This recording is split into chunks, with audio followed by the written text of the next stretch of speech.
আসসালামু আলাইকুম গাইস, আজকে আপনাদের মাঝে হাজির হলাম এক নতুন রেসিপি নিয়ে। আজকে বানাবো পোয়া মাছের বড়া। আমি প্রথমে এই রেসিপিগুলো দেখাই দিতেছি। এই হলো পোয়া মাছ, আর হচ্ছে লাউ পাতা। আমি এখানে শুকনা মরিচ, পেঁয়াজ, রসুন, ধনেপাতা, লবণ এগুলা সব নিয়ে নিছি। এগুলা মিক্স করে আমি ওই পাতায় ভরে নিব। এই উপকরণগুলো দিয়ে এইভাবে বানাবো পোয়া মাছের বড়া। আপনারা বাসায় বানায় খাইবেন। এই বড়া গরম ভাত দিয়ে ভালো লাগবে। এভাবে ভালোভাবে একটু মেখে মেখে নেবেন। ভালোভাবে মেখে নিলে আসলে ভালো হয়। আমি এখন এই পাতার ভিতরে বল দিয়ে দিব। দেখেন এভাবেই ভরবেন।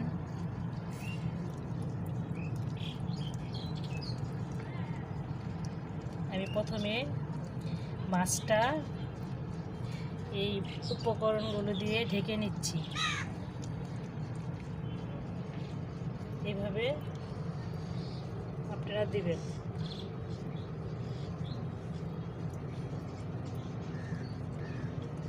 এই বড়াগুলো গরম ভাত দিয়ে ভালো লাগে।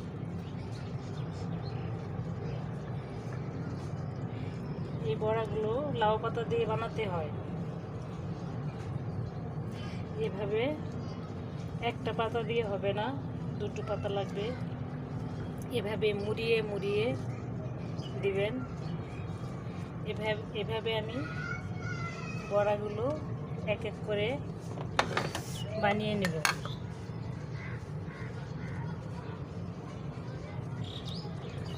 আপনারা যদি ঝাল কম বেশি খেতে চান, যে ঝাল বেশি খাবেন বেশি দিবেন, আর যে কম খাবেন কম দিবেন। এই বড়াগুলো একটু কম ঝালি ভাল লাগে। এভাবে আপনারা হাত দিয়ে দিয়ে পুরাটা মাছ ঢেকে দিবেন। এভাবে মুড়িয়ে দিবেন। যদি বড় লাউ পাতা হয় একটা দিলেই হয়, দুটো দিলে ভালো হয়। যে বড়ার ভিতরে যে উপকরণগুলো আছে, পেঁয়াজ বাটা, মরিচ বাটা, ওগুলো বের হয়ে যায়। দুটো দিলে ভালো হয়। এভাবে আমি মাছগুলো একে একে পাতার ভিতর মুড়িয়ে নেব।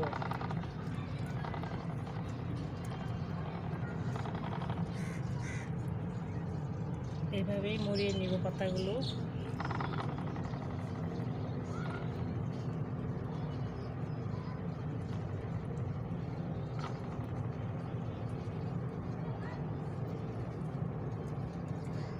আমার ভিডিওটা দেখবেন, ভালো লাগলে শেয়ার করবেন, কমেন্ট করবেন।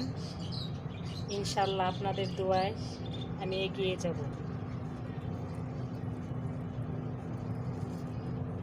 আপনাদের ভালোবাসা পেলে আমি ভালো কিছু করতে পারবো। এভাবে আমি সবগুলো মাছ এক এক করে মুড়িয়ে নিব।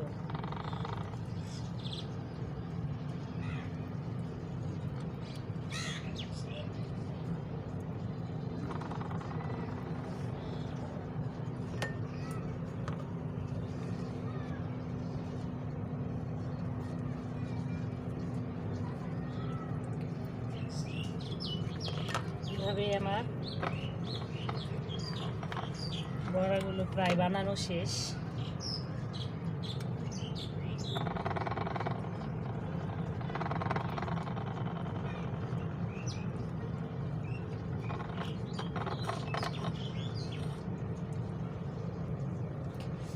আমার মাছগুলো একটু ছোটো হয়ে গেছে।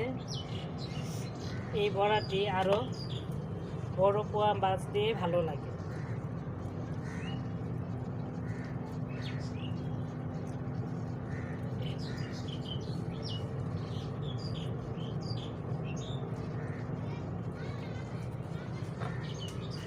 এভাবে আমি বানিয়ে নিছি। এখন দিয়ে দিব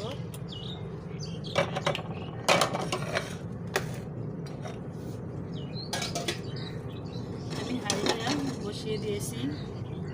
আমি এখন দিয়ে দেব তেল।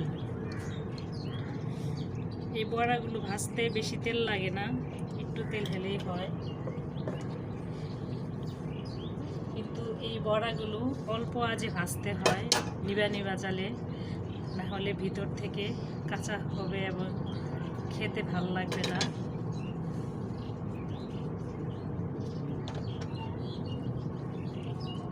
আমি এখন একটা একটা করে বড়াগুলো দিয়ে দিব।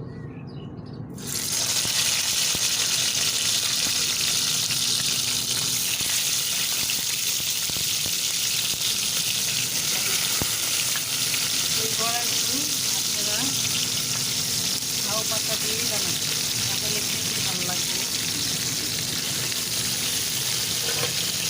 আমি দিয়ে দিলাম, ফিরে আসবো কিছুক্ষণ পর।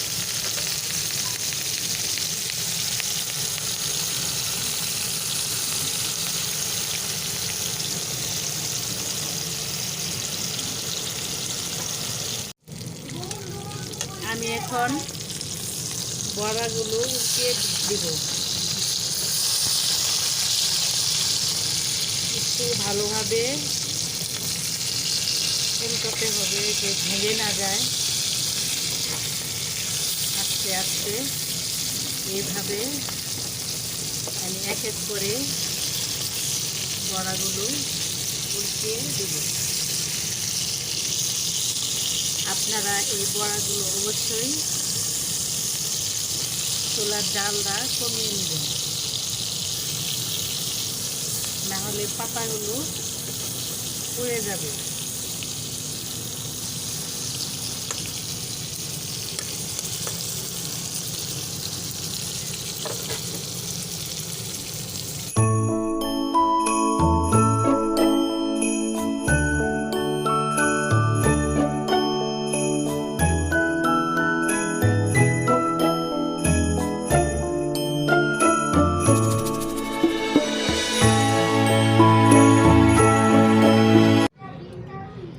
এখন বড়াগুলো এক এক করে নামিয়ে নেব। এই বড়াগুলো আপনারা গরম ভাত দিয়ে খাবেন। গরম ভাতে এই বড়াগুলো খেতে ভালো লাগে।